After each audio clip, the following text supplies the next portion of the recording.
Gig workers are under attack. Gig workers have been under attack ever since their earning potentials went through the roof. Now, this is a sophisticated thing that's going on. The reason that gig workers are under attack is because they're classified as contractors, which makes them 1099 employees.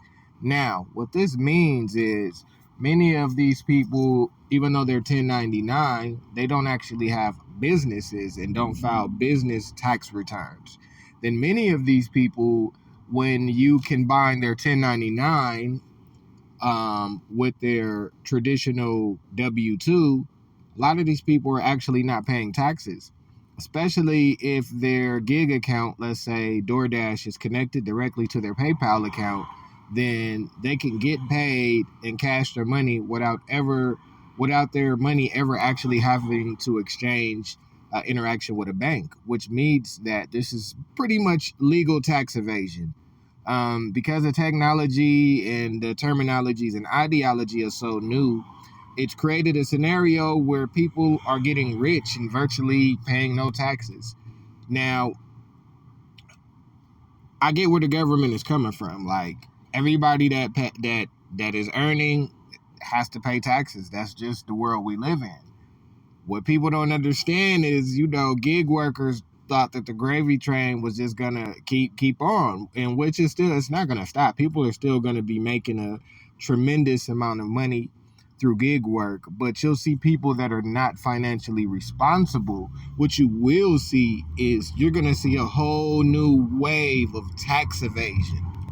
So these OnlyFans models that splurge and that put all the money that they make online, you're going to see a wave of tax evasion. And you're going to see people that, are doing well. It's basically going to be like rappers. Rappers make this money and, they go a couple years without reporting because they're also 1099, and then boom, 10 years later they owe $1 million worth of tax.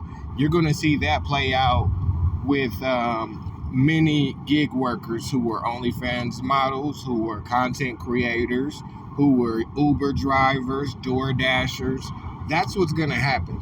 In California, they tried to attack them, and they used this kind of weird reverse psychology. Like, these politicians are slick.